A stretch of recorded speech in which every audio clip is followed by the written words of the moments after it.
Buenas noches amigos, bienvenidos una vez más a Seguridad y Sociedad, por Canal 22, por supuesto, la otra manera de hacer televisión y el lugar donde a esta altura ustedes ya lo saben, se dicen muchas cosas que otros callan. Pero nosotros, fiel a la política del canal, decimos cosas que a veces molestan, a veces traen problemas, pero la gente tiene que saber. Y cuando decimos que tiene que saber, no nos referimos a un chismorreo de barrio. Nos referimos a cosas importantísimas que a veces no se comentan como se debiera, o se disfrazan, o se disimulan. ¿Qué pasa con las guerras? Tenemos conflictos, 64 conflictos en este momento en el mundo, algunos marginales, otros como el de Rusia, Ucrania, en primera plana. ¿Pero qué hay detrás de las guerras? ¿El querer poner un banderín? ¿El aumentar mi territorio? Sí, en parte sí, para los patriotas. Pero para los que saben del tema, el territorio significa recursos. Y los recursos dependen del clima. Y señores, nos van a contar, el clima está loco. Y para ello invitamos a Conrado Laigle, un gran amigo de la casa, nuestro asesor climatológico a esta altura, que nos va a contar con su vasta experiencia qué está pasando con el clima. Pero para que nos cuentes eso, vos trajiste una sorpresita y me gustaría que te refirieras a algo que trajiste, esa piedra famosa, y que arranquemos por ahí. Sí, gracias Luis por la invitación. Traje algunas fotos pequeñas, pocas, pero digamos significativas, de lo que se llaman las piedras del hambre. En Europa, en los antiguos y actuales ríos, el Rin, el Elba, digamos, los grandes ríos de Europa, en las grandes sequías se veían piedras que normalmente no. Ahí la gente ponía inscripciones y esta que estamos viendo... Ahí está, la vamos a ver en primer plano, si el director lo permite, vamos a verla en grande, así analizamos lo que dice. ¿En qué idioma está? En alemán. En alemán. En alemán antiguo, y dice textualmente, si ves esta piedra, llora. Wow. ¿Y por qué? Porque si veías esa piedra, era una época de una tremenda sequía, que estamos hablando de que se cree que esa inscripción, la piedra obviamente debe tener no sé cuántos miles, cientos de miles de años, pero la inscripción se calcula que es de 1417, wow, con una gran sequía, y en aquella época se vivía fundamentalmente del comercio que se hacía a través de la navegación lacustre, digamos, en este caso. Los cultivos eran en las orillas de los ríos, por los riegos y demás. Entonces, que hubiera sequía y en invierno, por ejemplo, significaba falta de carbón y falta de alimentos, frío y hambre.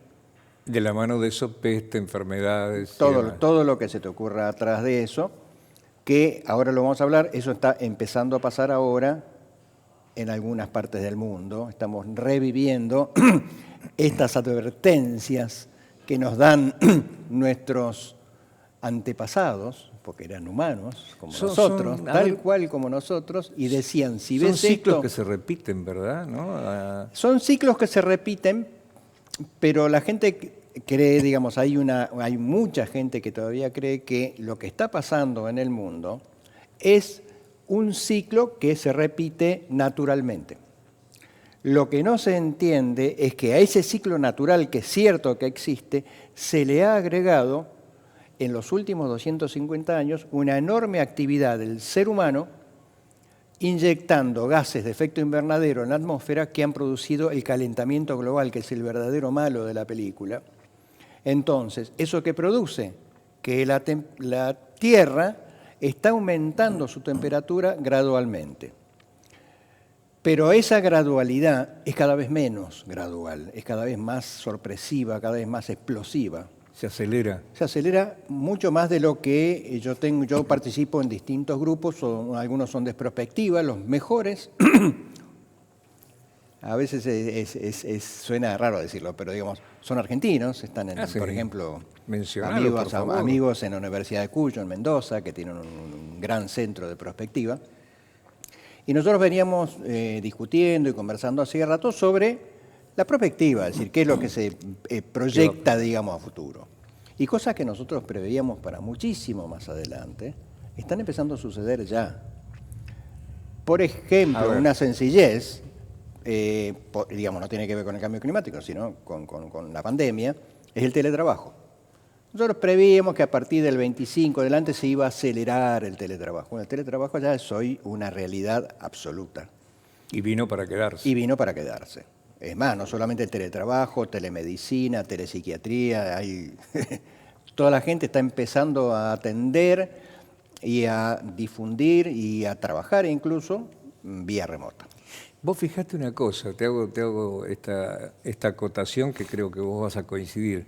Tan es así lo que vos decís, que han cambiado los macrocentros de las grandes urbes, donde edificios enteros de oficinas están viendo de reformarse a monoambientes. Bueno, la Ciudad de Buenos Aires. Dormis, Ciudad de Buenos Aires. La Ciudad de Buenos Aires, el microcentro, la City, lo que llamamos la City bancaria, hay grandes proyectos dentro del gobierno de la ciudad para reformular esos edificios y hacerlos viviendas. Claro.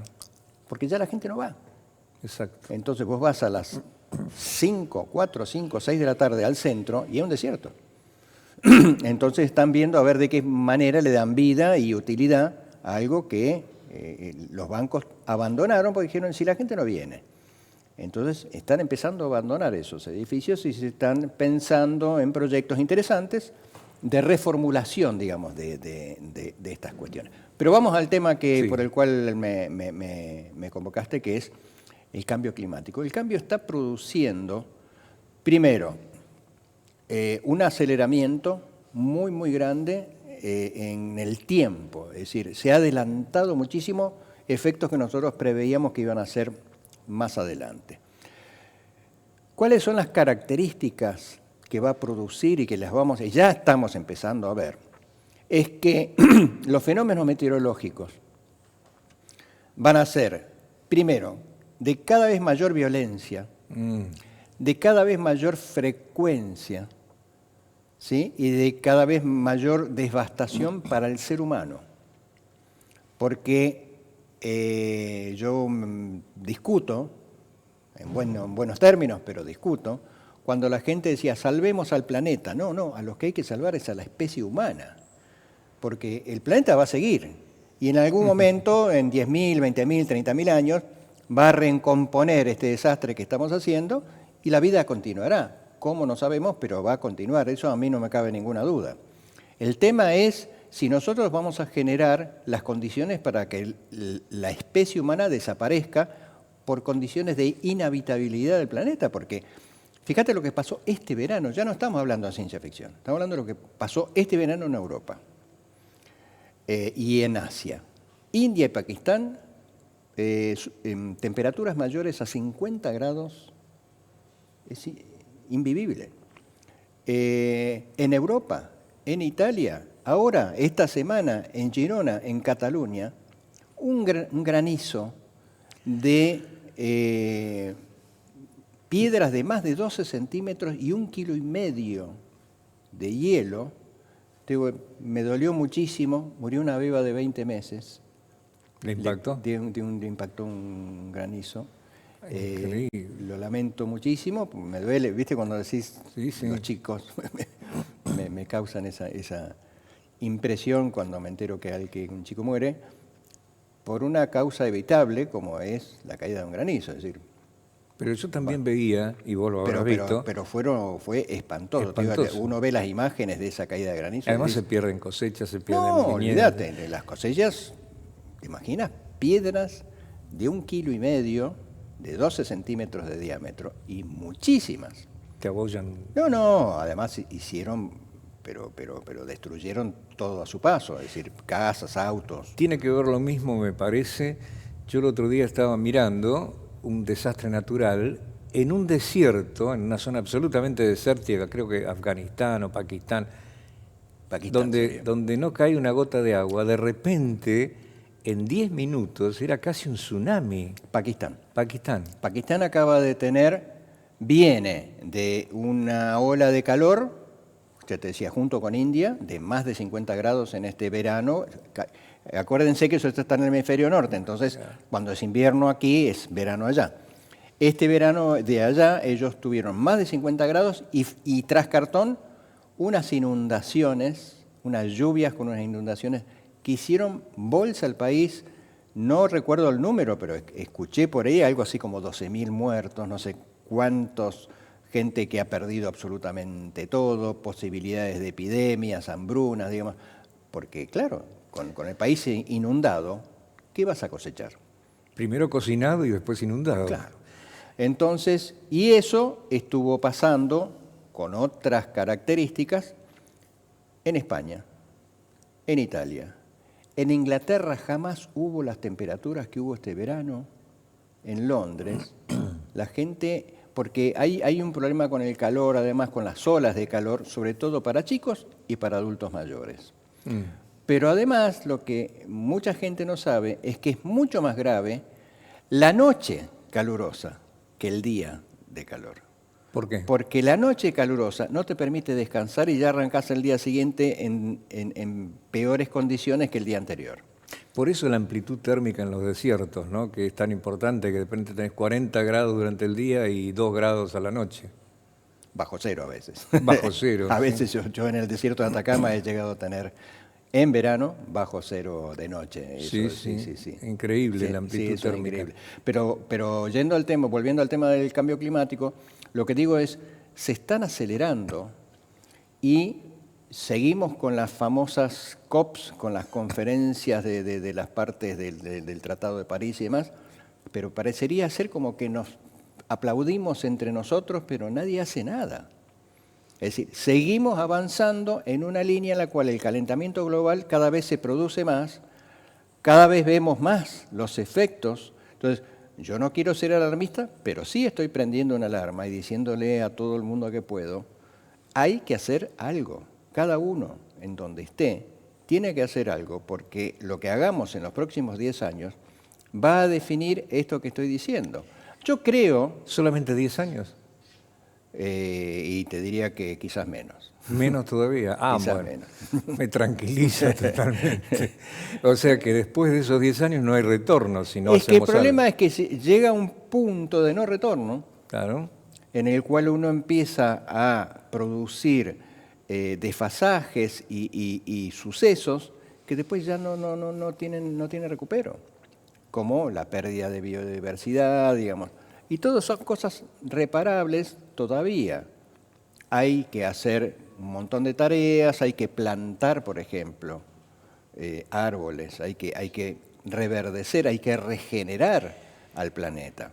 Dicen que en el Amazonas, por día, por Sí, deforestación, el desmonte es el espantoso. desmonte se pierde el equivalente a la ciudad de Buenos Aires, ¿no? Algo así, algo así. No sé ¿y los cómo- números, cómo- a pero ver. sé que el desmonte es impresionante. A mí se me ocurre que deben haber soluciones de macro, o sea, convenios, tratados, etcétera, entre países y demás, lo cual lo veo muy bien, como en principio en lo macro, pero en lo micro, la persona, el granjero, el que vive de la tierra realmente y que es afectado en principio por este cambio, porque en definitiva nos afecta a todos.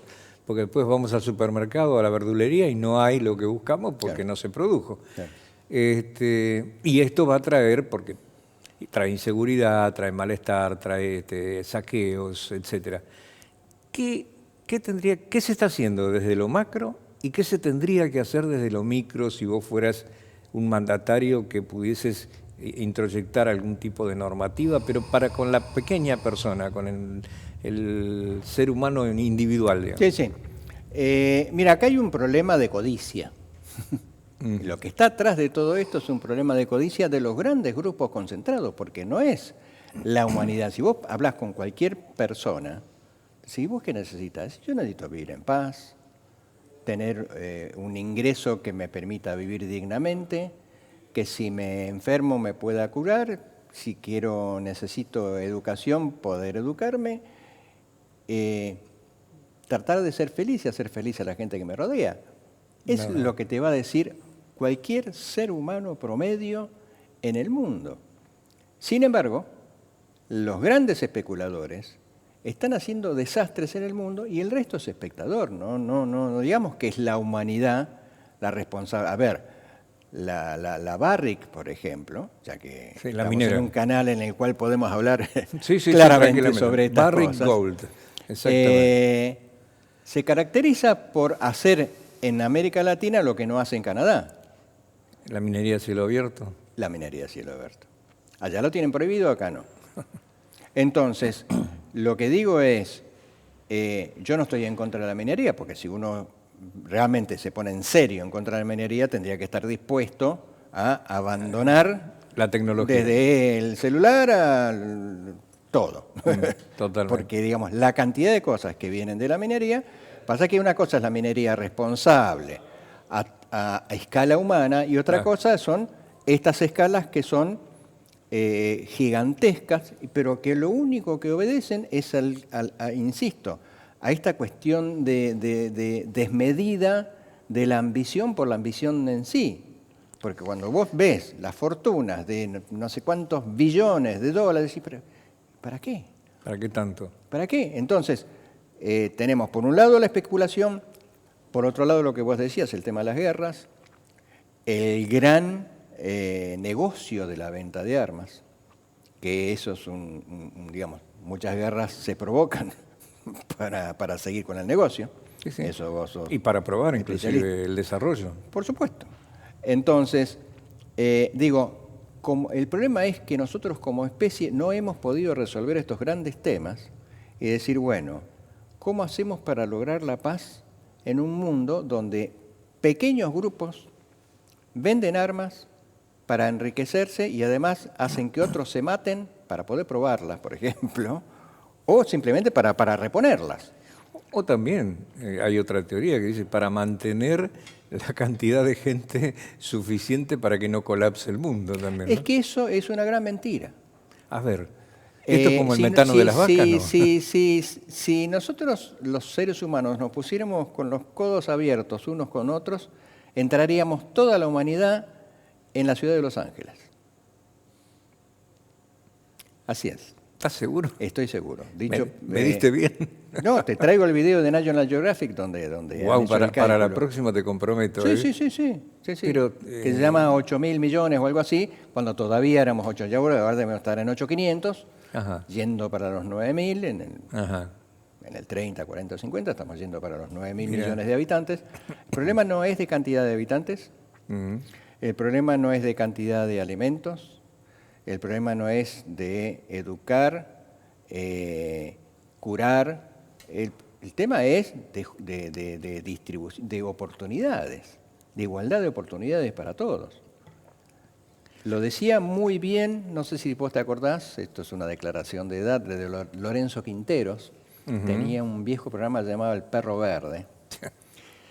Y él Fanático yo él del decía de qué sociedad hemos construido que mientras la mitad se muere de colesterol, la otra mitad se muere de hambre.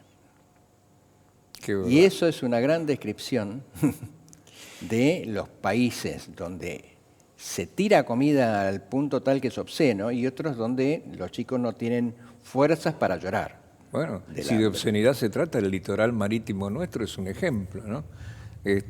Bueno, ya hace unos años hice un programa sobre el oro Nuestra rojo. pampa azul, como la llaman. El oro rojo era la centolla roja que se pescaba, pero se tiraban toneladas de merluza y demás Claro, que sí, no interesaban.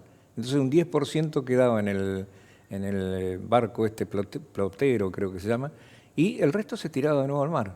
Un desastre Sí, absoluto. sí. Y es cierto que hay un programa que dice que, por ejemplo, en la República Argentina, ¿no? Por un tema de territorio, nosotros tendríamos el derecho eventual de tener 1 hectárea de tierra. Y en 1 hectárea de tierra, si la sabemos administrar, tendríamos prácticamente resueltos nuestros problemas de supervivencia. En algunos casos a través del trueque, ¿no? Porque hay hectáreas que van a estar sobre el río, otras que van a estar sobre la montaña.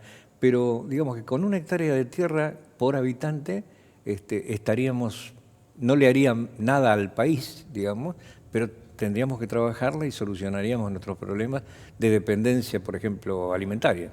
Sí, ahí, digamos, distintas cuestiones. Yo creo que la Argentina, obviamente, y eso ya se sabe desde hace muchísimos años, está absolutamente desproporcionada.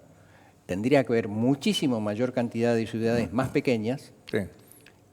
y no estos monstruos que estamos generando, Buenos Aires, Rosario, Córdoba, Mendoza, es decir, las ciudades tendrían que ser de menos de 50.000 habitantes, Sí.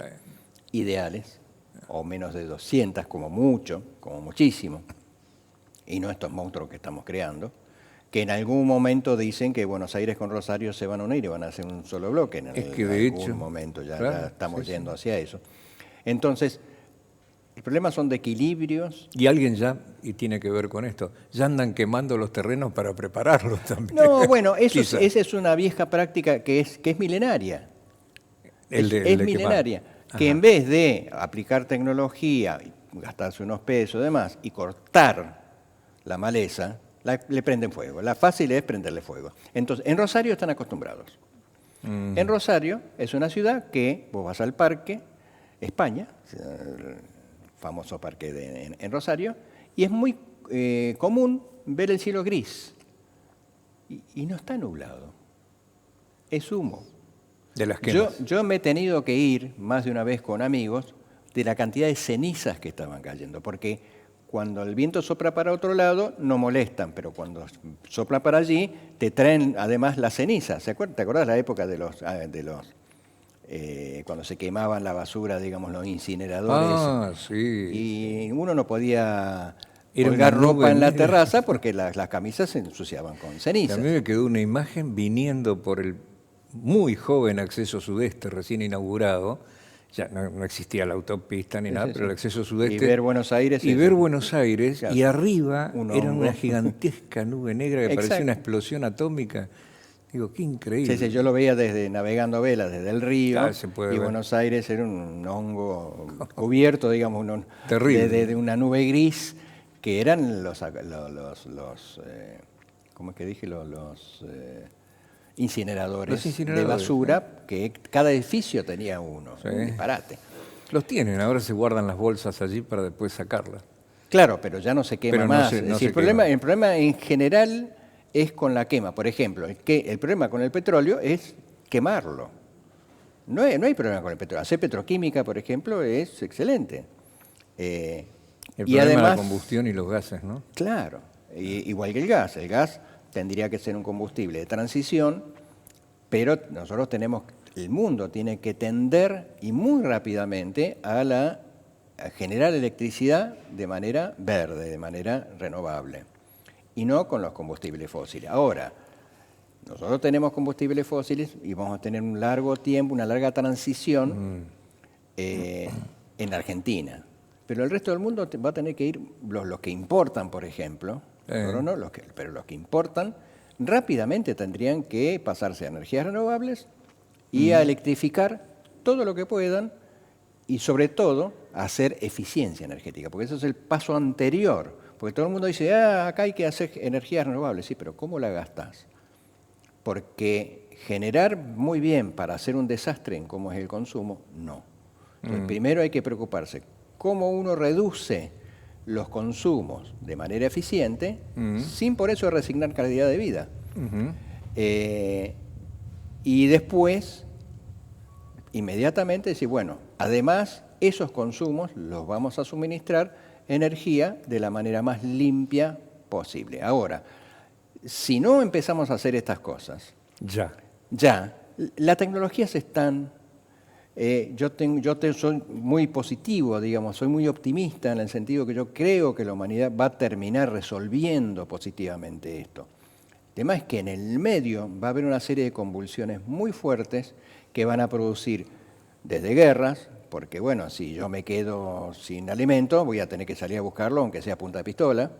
No voy a dejar a que mi gente se muera de hambre. El invierno europeo, el futuro invierno europeo es una muestra de lo que puede un conflicto incidir en los materiales que hacen a la subsistencia, ¿no? En este caso. Fíjate, le cortan el gas a Europa y Alemania, digamos, país tecnológico, admirado, está poniendo sus centrales térmicas a carbón.